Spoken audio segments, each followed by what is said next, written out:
नमस्कार, स्वागत है आपका 18 आवर स्वदेश पर। आप देख रहे हैं गुड मॉर्निंग स्वदेश। मैं हूं आपके साथ अशेषा ध्वर्यु और अगले आधे घंटे में हम आपको बताएंगे ग्लोबल बाजारों से कैसे संकेत निकल कर आ रहे हैं, खबरों के दम पर कौन से स्टॉक्स फोकस में रहेंगे। कई सारी ब्रोकरेज रिपोर्ट्स आज सुबह निकल कर आई है, उसके दम पर कौन से स्टॉक्स फोकस में रहेंगे।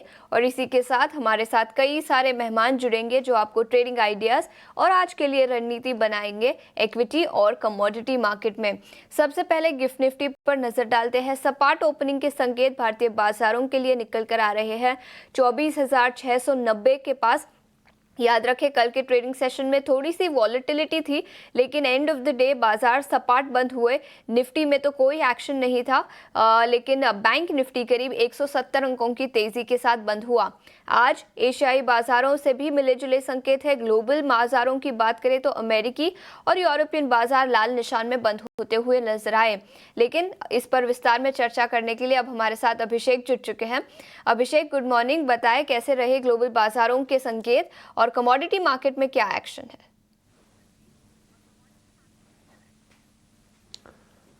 Ashesha, good morning. देखिए, संकेत मिले जुले हैं ग्लोबल मार्केट के और अमेरिका में आज बहुत ही क्रूशियल आंकड़ा आना है महंगाई दर को लेकर।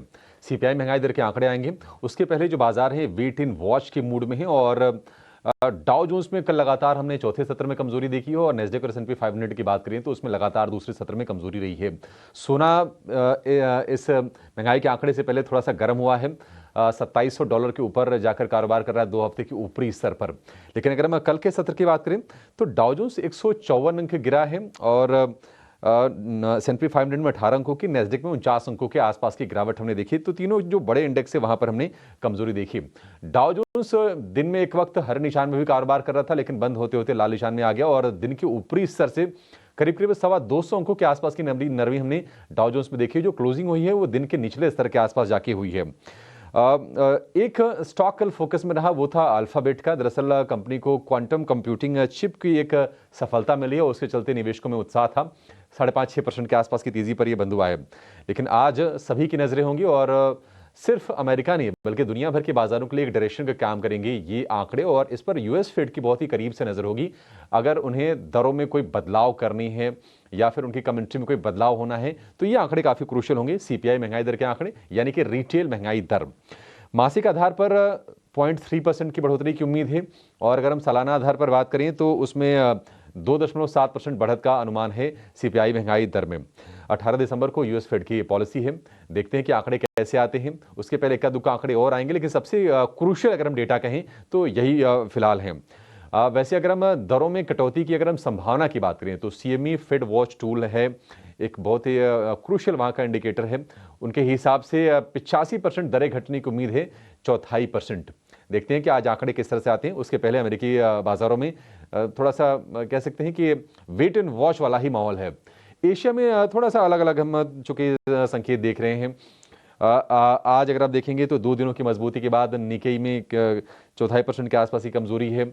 चीन के बाजार, हांगकांग के बाजार, वहां पर तेजी है। चीन के बाजार में थोड़ी कम तेजी है, लेकिन हैंगसेंग जो कि हमारे लिए एक बड़ा इंडिकेटर होता है वहां पर 0.25% के आसपास की मजबूती पर कारोबार हो रहा है। और चीन में आज से इकोनॉमिक वर्क कॉन्फ्रेंस की शुरुआत हो रही है। ये बहुत ही पॉलिसी बैठक है क्योंकि इस पॉलिसी बैठक में क्या नीतियां होंगी, आगे के ग्रोथ के टारगेट्स क्या होंगे, ये सारी चीजें तय की जाएंगी। अगर हम कोरिया के बाजारों की बात करें तो लगातार 4 सत्र की गिरावट हमने कोस्पी में देखी थी, जिस तरह से वहां पर राजनीतिक अनिश्चितता को लेकर खबरें आई थी। लेकिन अब आज लगातार दूसरा दिन है जब हम कोरिया के बाजार में थोड़ी थोड़ी तेजी देख रहे हैं। 0.25% के आसपास की मजबूती फिलहाल कोस्पी में दिख रही है। अन्य फ्रंट पर अगर हम अन्य आंकड़ों की बात करें तो यूएस में महंगाई दर के आंकड़ों से पहले सोना चमक रहा है, बाकायदा अब 2 हफ्ते के ऊपरी स्तर पर है। कॉमेक्स पर जो भाव है $2730 के ऊपर है, लेकिन क्रूड एक रेंज में ही है। मतलब जैसे सीरिया की जो एक टेंशन थी काफ़ी समय से चल रही थी, वो थोड़ी सी ईज ऑफ हुई है, उससे थोड़ी सी सप्लाई बढ़ने की थोड़ी सी उम्मीद हो सकती है। लेकिन अब चूंकि डिमांड वाला भी एक प्रोमिनेंट जो देश है वो है चाइना, सबसे बड़ा कंज्यूमर है कच्चे तेल का। वहां से डिमांड बढ़ने की उम्मीद में क्रूड में लोअर लेवल से थोड़ी बाइंग आ रही है। हालांकि अपने लिए ज्यादा कुछ अभी दाम में फर्क हमारे लिए मायने नहीं रखती है क्योंकि $72-72.5 के आसपास कच्चे तेल में कारोबार हो रहा है। डाउ फ्यूचर्स, नेस्डेक फ्यूचर्स, वहां पर सुस्ती है, कोई ज्यादा हमें डायरेक्शन मिल नहीं रहा है। और गिफ्ट निफ्टी भी देखिए 10 अंकों पर, मतलब एक सुस्त शुरुआत के ही संकेत दे रहा है। अच्छी चीज़ क्या हो रही है कि एफआईज की कैश मार्केट में लगातार दूसरे दिन में बाइंग हुई है, और अगर आप पिछले 6 दिन के आंकड़े देखें तो 6 दिन में से 5 दिन एफआईज की बाइंग निकल के आई है। और कल का जो सत्र रहा है, आखिरी का 1 घंटा बड़ा इंपॉर्टेंट रहा है, क्योंकि निफ्टी ने एग्जैक्टली 100 अंकों की रिकवरी दिखाई है लोअर लेवल से, और बैंक निफ्टी में करीब करीब 300 अंकों के आसपास की रिकवरी रही है। देखते हैं आज क्या होता है। ओवरऑल संकेत हमारे लिए कोई डिस्टर्बिंग नहीं है, ठीक ठाक ही है। गिफ्ट निफ्टी शांत शुरुआत के संकेत दे रहा है। ठीक ठाक है। एफआईआईज और डीआईआईज की बात करें तो एफआईआईज ने कल फिर एक बार खरीदारी की करीब 1300 करोड़ की, वहीं डीआईआईज ने भी करीब 605 करोड़ की खरीदारी कल के ट्रेडिंग सेशन में की। इंडेक्स फ्यूचर्स और इंडेक्स ऑप्शंस की बात करें तो इंडेक्स फ्यूचर्स में 560 करोड़ की बिकवाली, इंडेक्स ऑप्शंस में 16,700 करोड़ की बिकवाली दिखी। स्टॉक फ्यूचर्स में 1900 करोड़ की बिकवाली, वही स्टॉक ऑप्शंस में करीब 3700 करोड़ की बिकवाली। लेकिन याद रखिए, फिर एक बार एफआईआईज की खरीदारी कल के ट्रेडिंग सेशन में दिखी और वे एक बड़ा पॉजिटिव है। लेकिन आज बाजार की चाल कैसी रह सकती है वो बताने के लिए अब हमारे साथ डिम्पी जुड़ चुके हैं। Dimpy, good morning. कल तो क्लोजिंग सपाट था, बैंक निफ्टी में हल्की बढ़त दिखी, लेकिन आज के लिए रणनीति क्या बनानी चाहिए और कौन से लेवल्स पर हमें नजर रखनी चाहिए? Good morning Ashisha. देखिए, कल भी मार्केट्स के अंदर पूरी तरह से एक रेंज में कामकाज हुआ। ये सेकंड डे था जब मार्केट्स पूरी तरह से एक रेंज में था, और एग्जैक्टली यही हमने आपके सामने बात रखी थी कि मार्केट एक रेंज में रह सकता है। और आप देखिए, 24,000 का इंडेक्स निफ्टी सिर्फ 8 पॉइंट, और करीब 53-54,000 का बैंक निफ्टी करीब 100 पॉइंट भी अपने आप में जोड़ पाया। इससे जरा कुछ नहीं हुआ इसलिए तो आज भी मार्केट पूरी तरह से साइड में रह सकता है। एक्चुअली मैं बताऊं आपको, डाटा में किसी तरह का कोई चेंजेस नहीं है। मैंने कल भी ये लाइन रिपीट की थी, मैं आज भी एक लाइन को फिर से रिपीट कर देता हूँ। बाजार बहुत मेहनत करके नई एक्सपायरी के अंदर जब एंटर हुआ है, अच्छी कवरिंग करवा के यहाँ तक पहुंचा है, इसलिए नीचे जाएगा नहीं, क्योंकि मेहनत बहुत है, एफर्ट बहुत किए गए और लेवल्स को पक्का किया गया है। ऊपर जाने के लिए जो फॉलो बाइंग चाहिए वो मार्केट के अंदर आ नहीं रही है। मार्केट एक रेंज में फंसता गया है, और इस रेंज में फंसने के लिए ना तो उसके पास कोई न्यूज है, ना ही उसके पास कोई ट्रिगर है, ना ही उसके पास कोई डाटा सपोर्ट है। हर चीज एब्सेंट है। तो अगर कुछ भी होता तो शायद मार्केट उस पर रिएक्ट करता। और जो छोटे मोटे पॉइंट्स अभी आप सब सुन रहे थे ग्लोबल मार्केट के इधर उधर में, इन सब की कोई वैल्यू नहीं है मार्केट के आगे। मार्केट अपने लेवल, अपनी दिशा अपने तरीके से ढूंढेगा, ये सब तो चलता ही रहेगा, कुछ ना कुछ तो होता ही रहेगा। अब आ जाते हैं लेवल्स पे। देखिए, जब तक 24,400-500 की रेंज मार्केट ब्रेक नहीं करता तो मार्केट सेलिंग का प्रेशर आएगा नहीं। आपको क्या करना है, उसी डिप की वेट करनी है जिस डिप के बारे में सब लोग कह रहे हैं कि भाई थोड़ा डिप आ जाए तो प्लस करना चाहिए। वो डिप कहाँ तक है? वो 24,400-500 की रेंज सकता है। तो फिलहाल उसके लिए आप वेट कीजिए। दूसरा पॉइंट, ऊपर जाते समय जब तक 24,800 पार नहीं करेंगे तब तक बाजार चलेगा नहीं। या तो फिर सेल ऑन राइज करो, या तो बाइंग ऑन डिप्स करो, लेकिन ये राइज और डिप्स दोनों ही नहीं आ रहे मार्केट के अंदर। तो जब तक राइज और डिप्स दोनों नहीं आता तब तक कम आप चुप करके बैठे रहें, शांति से बैठे रहें। इंडेक्स के अंदर पैसा नहीं बनेगा। और आज भी अगर आपको कोई छोटे मोटे काम है आपके घर के निपटाने हैं तो भले निपटा दीजिए, अगर आप इंडेक्स के ट्रेडर हैं तो। इंडेक्स में आज भी शायद कोई बड़ा मूवमेंट कुछ नहीं होने जा रहा। दूसरा पॉइंट आते हैं बैंक निफ्टी पर। बैंक निफ्टी भी टिपिकली पूरी तरह से एक रेंज के तरह है। 53,000 के ऊपर आके उसने अपना स्ट्रॉन्ग बेस बनाया हुआ है, जो कि शॉर्ट कवरिंग लेड है। और कल मार्केट के अंदर स्लाइटली थोड़ा सा लॉन्ग पोजीशंस भी बनी है, जो कि हालांकि परसेंटेज में कुछ खास नहीं थी, बट कन्विक्शन में काम आई है। तो आप अभी भी बैंक निफ्टी में थोड़ा बुलिश स्टांस रख सकते हैं। मैं ताजा खरीदारी करने के लिए तो नहीं बोलूंगा, बट बाइंग और डिप या सेलिंग करने के लिए थोड़ा बिल्कुल, तो ये कुछ लेवल्स और आज के लिए रणनीति जिस पर आपको नजर रखनी चाहिए। डिम्पी, बहुत बहुत शुक्रिया समय निकालकर हमारे साथ जुड़ने के लिए। लेकिन बाजार में विस्तार में चर्चा करने के लिए अब हमारे साथ इन्वेस्ट फॉर एड्यू के आदित्य अग्रवाल भी जुड़ चुके हैं। Aditya, good morning. आपकी रणनीति आज के ट्रेडिंग सेशन के लिए कौन सी होगी? गुड मॉर्निंग आशीषा, शो को बुलाने के लिए शुक्रिया। कल अगर हम क्लोजिंग देखें तो मार्केट में एक एरिया हमने देखा था, लास्ट हाफ एन आवर में पुल बैक आया था और बैंक निफ्टी ने वो रैली को लीड किया था। तो मुझे लग रहा है आज के सेशन में भी बैंक निफ्टी आउट परफॉर्मेंस दिखाना चाहिए और एक फ्रेश अप मूव हमें बैंक निफ्टी में देखने मिल सकता है।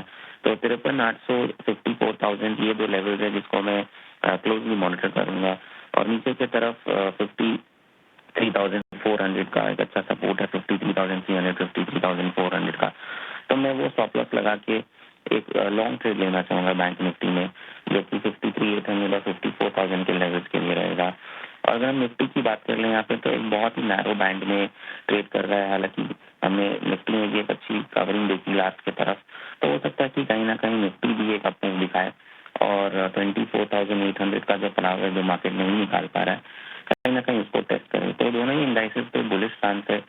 और अगर फ्लैट या थोड़ा सा डिक्लाइन होता है ओपनिंग ट्रेड पे, तो मेरे ख्याल से एक लॉन्ग ट्रेड ले सकते हैं। ज़्यादा फोकस बैंक निफ्टी पे रहेगा और टारगेट यहाँ पे 53,800, 54,000 का दिखना चाहिए।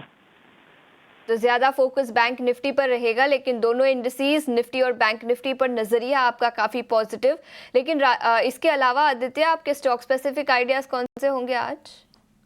तो बाइंग रिकमेंडेशन के साथ जाना चाहूंगा।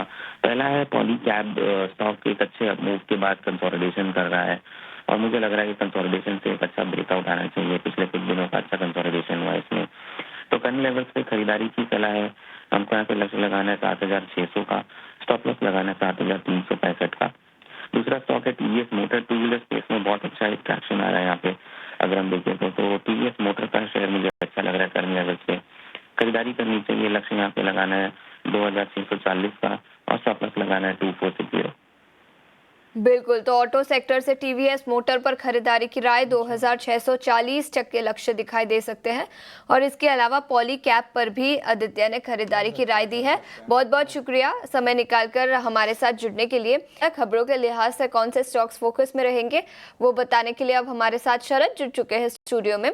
शरद, हाय, गुड मॉर्निंग। बहुत सारी न्यूज़ तो नहीं है आज सुबह, लेकिन खबरों के दम पर कौन से स्टॉक्स फोकस में रहेंगे?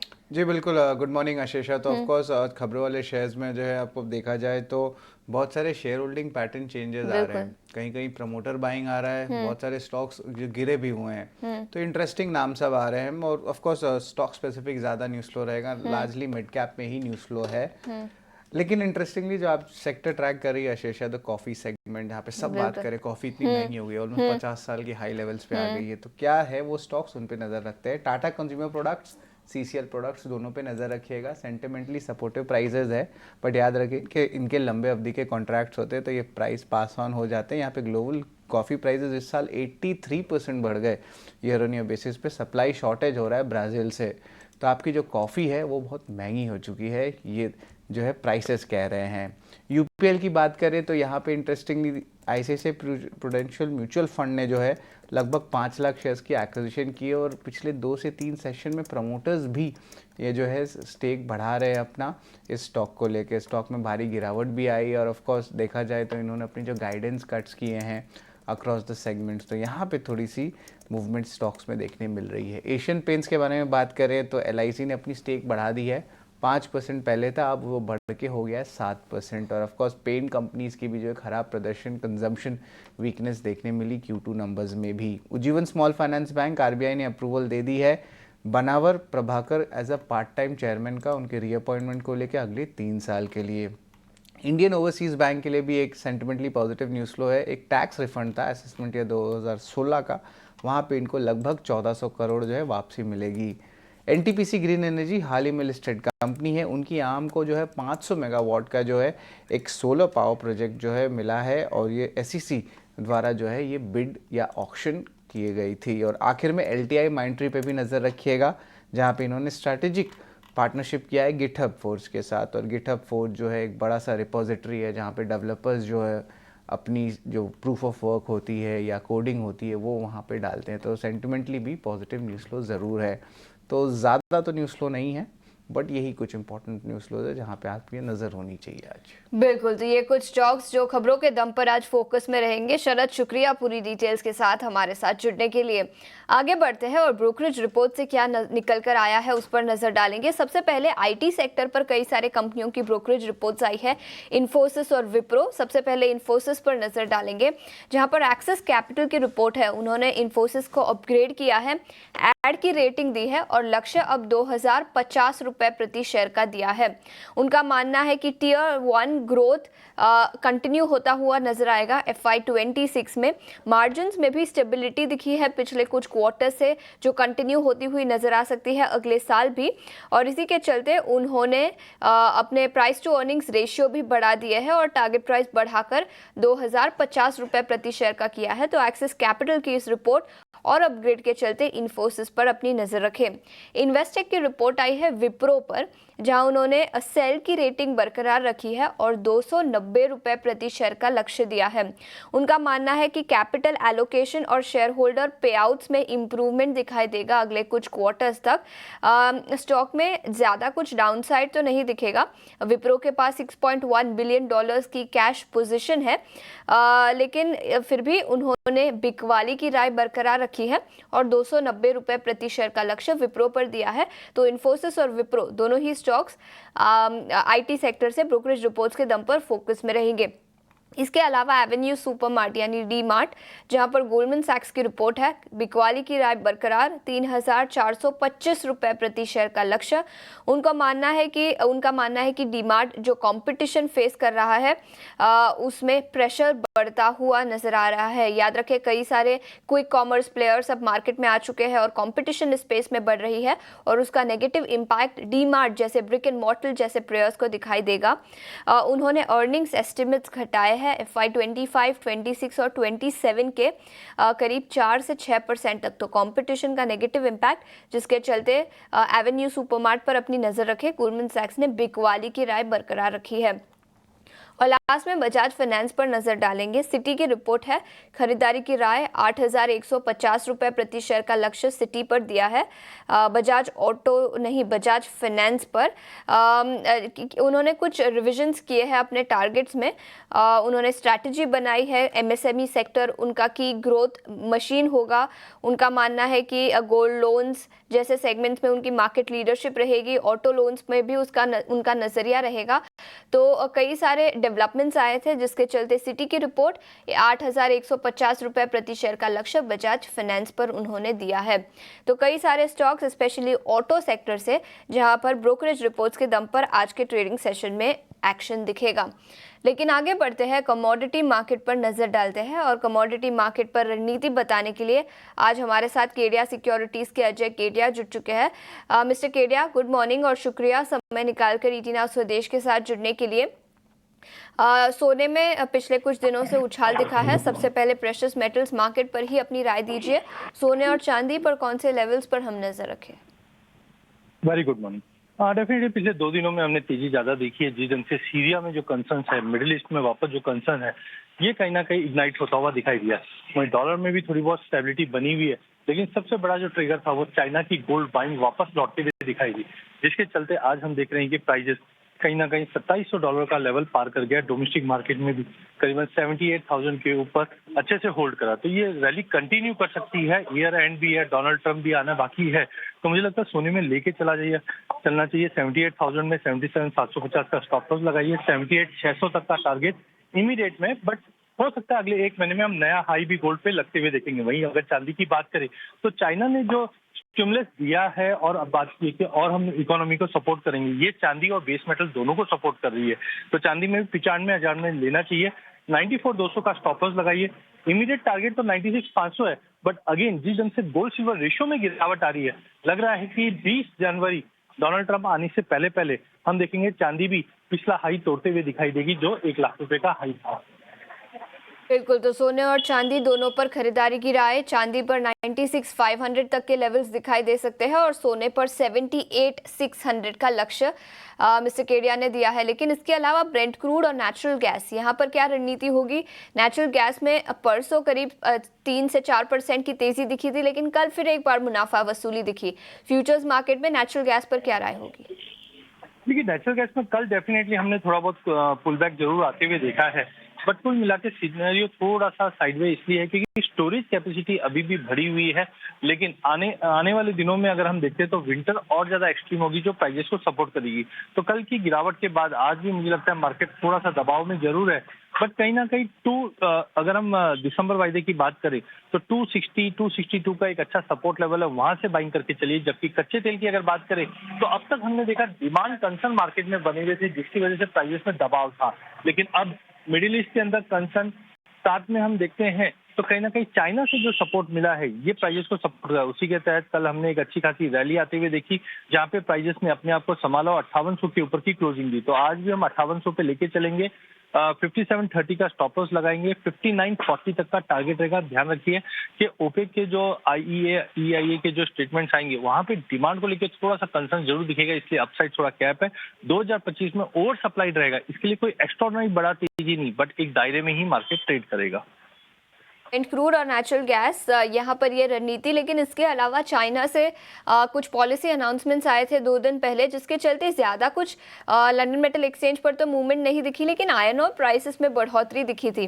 बेस मेटल स्पेस पर आपकी क्या राय होगी और स्ट्रैटेजी क्या होगी? देखिए, हमने पिछले 4-6 महीने से देखा है कि चाइना पूरी भरपूर कोशिश कर रहा है इकोनॉमी को संभालने की, पर उसका कोई नतीजा नहीं दिखाई दे रहा था। डोनाल्ड ट्रंप के आने के बाद ये कंसर्न है कि टैरिफ वॉर की वजह से कहीं ना कहीं इरोशन होगा, लेकिन उसका भी मार्केट एब्जॉर्ब करता हुआ दिखाई दिया।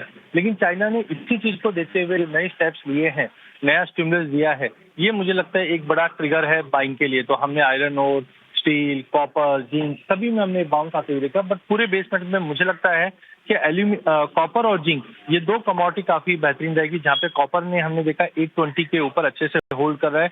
आज के लिए 827 पे बाय कीजिए, 824 का स्टॉप लॉस रहेगा और 835 तक का जंप देखने मिल जाएगा।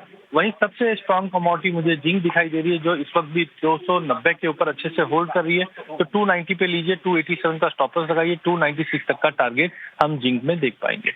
बिल्कुल, तो ये नजरिया बेस मेटल्स पर। मिस्टर केडिया, बहुत बहुत शुक्रिया समय निकालकर ईटी नाउ स्वदेश के साथ जुड़ने के लिए और कमोडिटी मार्केट पर अपनी रणनीति देने के लिए।